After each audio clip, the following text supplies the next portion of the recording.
I've been stopped. He'll be so relieved when he finds out what it is.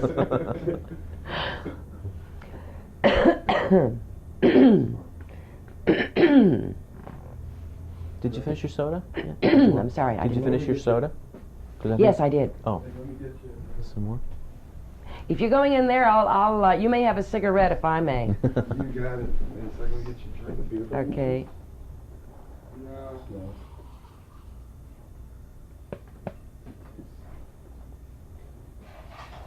All right, Martin. Pause it. It's great old posters.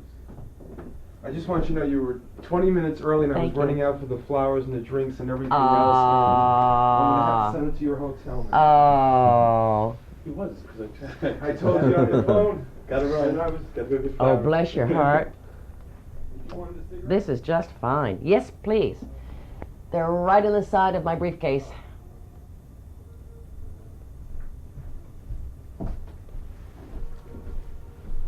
Thank you.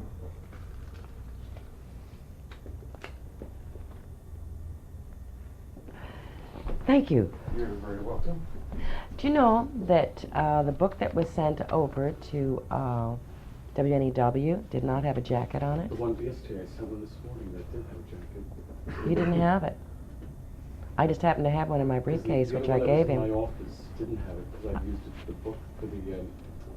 That? Suddenly there's smoke coming out. Action.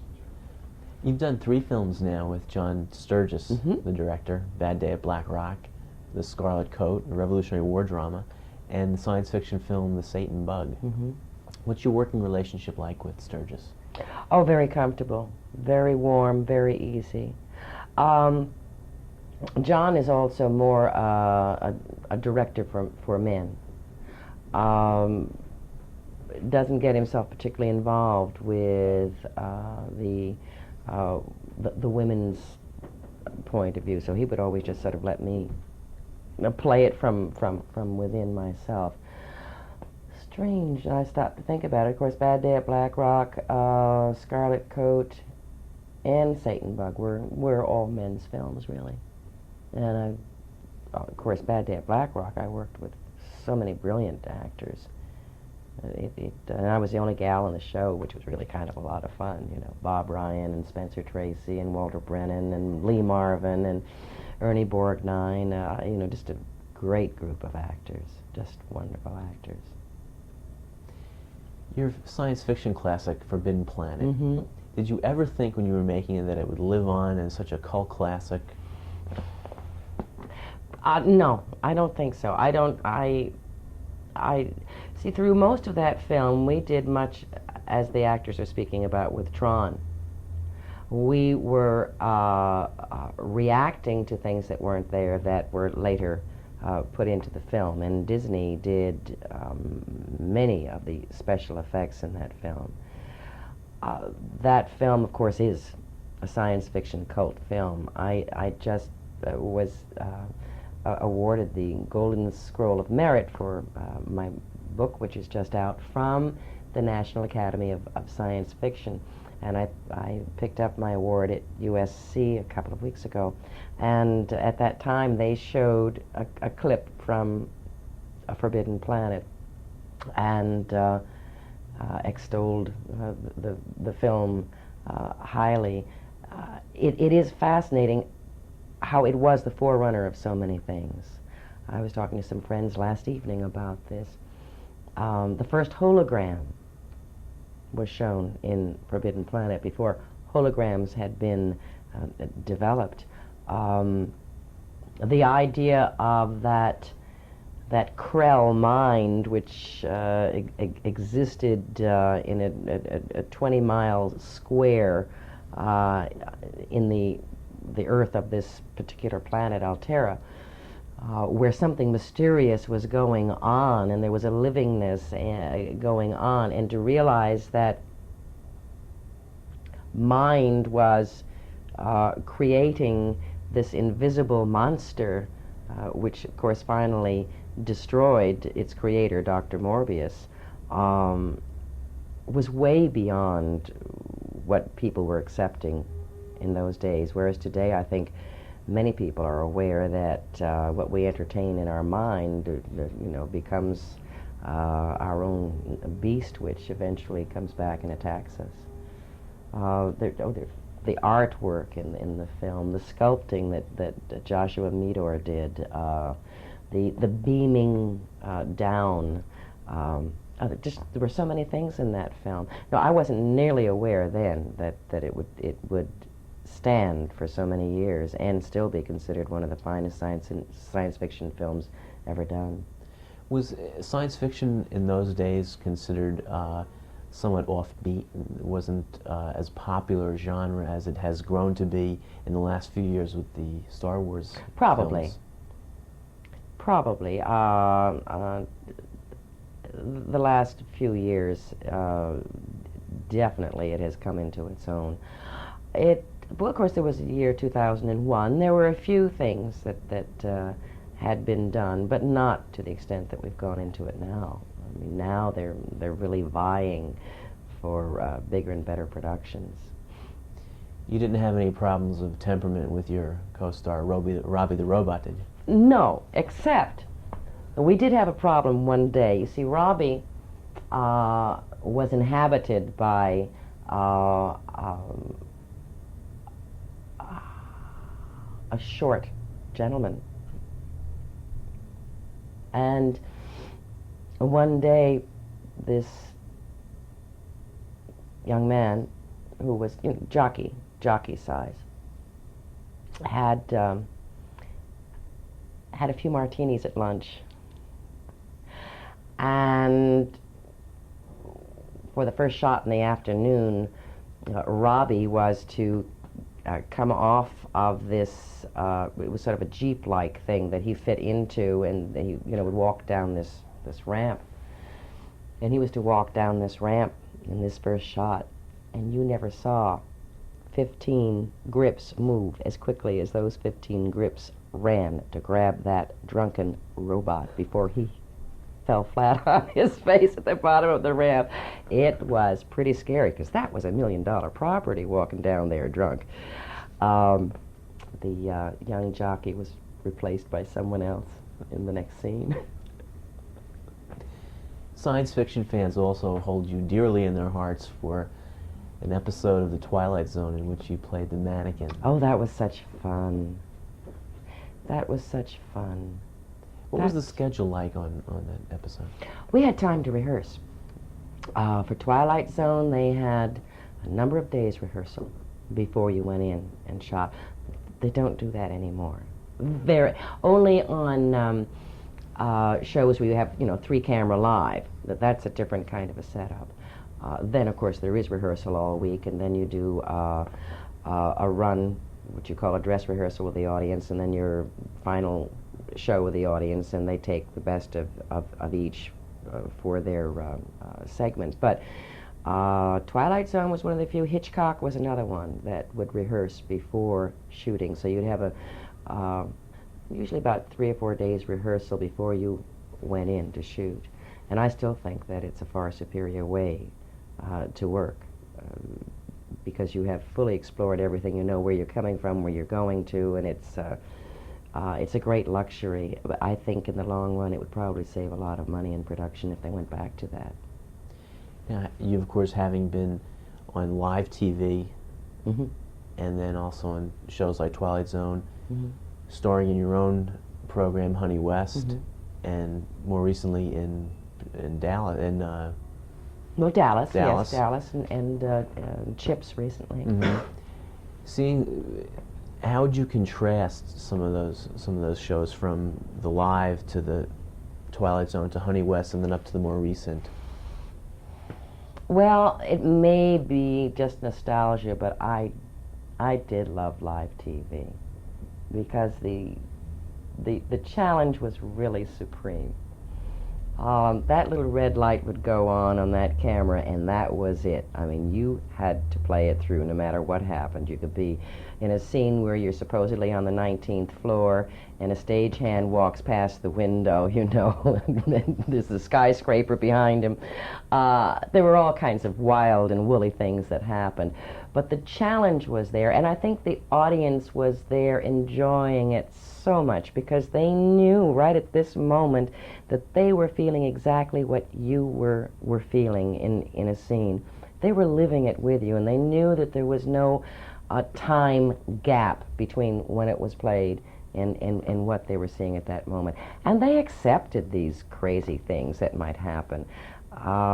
And they enjoyed the aliveness of it, the liveness of it. And I just don't think that often that excitement is met on tape. Though I understand the necessities for it, the excitement is not there. Because you know when you're watching a show, well, if they had one bad take or something. Many times a scene that was playing magnificently will be stopped because a hunk of an actor's hair is in his eye. So what if a hunk of an actor's hair is in his eye and this scene is playing? And, you know, and on tape they'll stop it and say, well, please, you know, put a little more powder on Miss Frances, or please do. These things that get in the way can destroy a certain energy that is working so magnificently. They can't always be recaptured immediately. And with production not having time, they aren't going to wait for it to be recaptured again. So live, by George, you got out there and you did it, and fall on your face or whatever, it was there. You recently published your autobiography, Voices from Home. Mm-hmm. Could you tell us a little bit about that? Well, it started about 5 years ago, and there have been bits and pieces of poetry that have come through my life at different periods of meditation. The reason for the book is that I'm hoping to touch other people, to communicate with other people, to try to encourage other people into the understanding and the belief that there is far more to each one of us than meets the physical eye. That there is much within us that can inspire us, can guide us, can help us. We don't have to give our authority to another human being.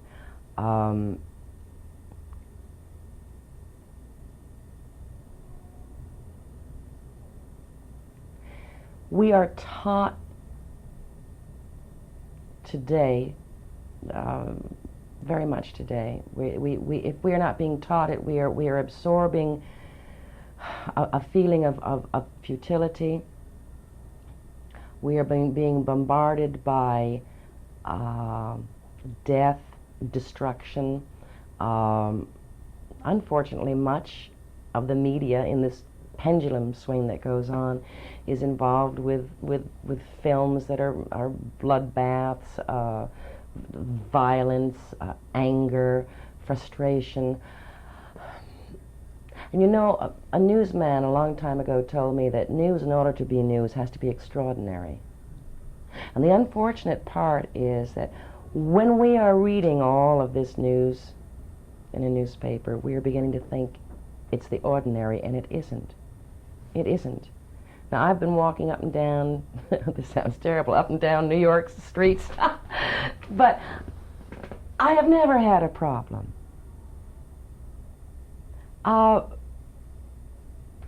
People become so fearful that they put up bars and they get guns and they get things to protect themselves, not realizing that just like the monster from the id in Forbidden Planet, they are creating their own monsters. They are preparing themselves for their own destruction.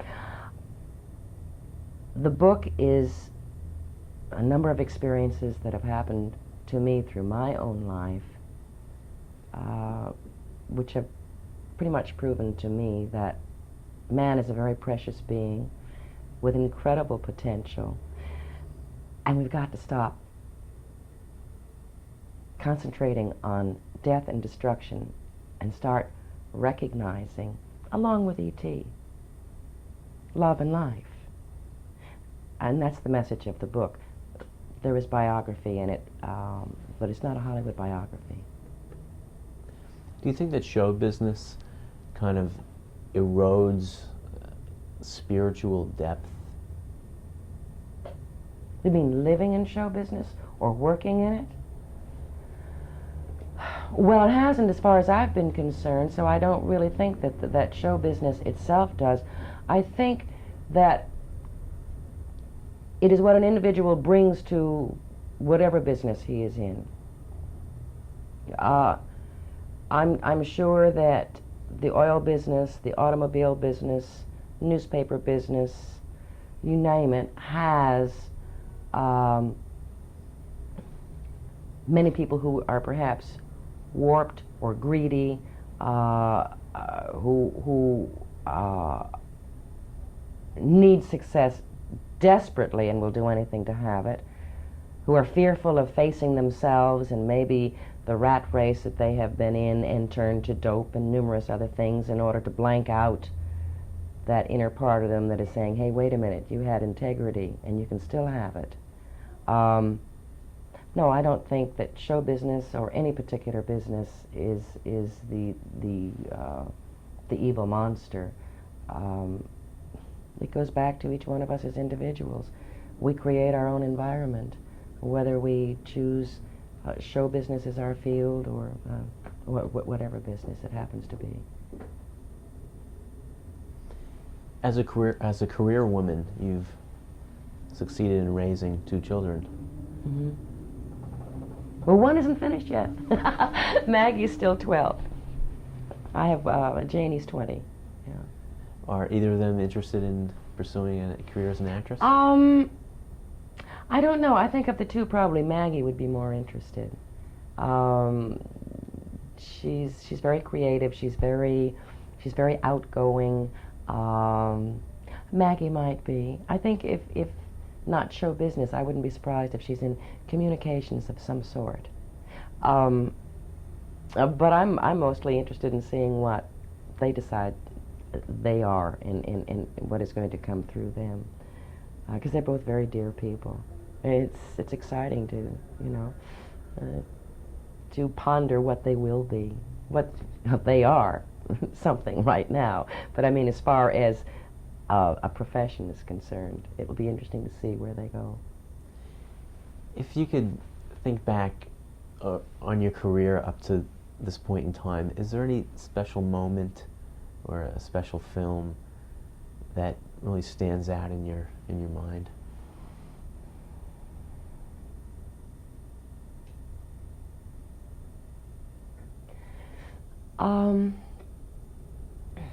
Each one of them has had its own challenges. Each has had its own complexion. Each has been its own experience. I would say, as far as the greatest challenge as an actress in film, it would be Girl of the Night, which at the time was considered a very, very dangerous subject, because it was about a prostitute going through analysis. Of course, it was not one licentious scene in the film. It was an in-depth study of the psyche of this young woman. I was going through analysis myself at the time, and so it was like I was playing myself, being myself in a way, doing the analysis in front of the camera. It was quite a grueling experience, and I felt good about the performance. I felt it was true. It was there. As far as any one particular film, no, because I've had so many marvelous experiences with each one. So many beautiful people I've met and worked with. So much sharing. You see, to be an actor or an actress, you really have to become a good psychologist. And so you learn much about yourself and about each other as you are acting. You learn to really love life, and that invisible essence that is there, that performs itself through you when you let it do it. It's very exciting. Let me just change the tape. Before we do the Okay. closing, can we just go over the book one more time? Sure. 'Cause I don't know if we got the point across what the book's about, because I don't know what the book's about. It's something more than just your career in films. There's another area you're tackling. Yes, yeah. So I don't know, can we just go over that one more Sure. time?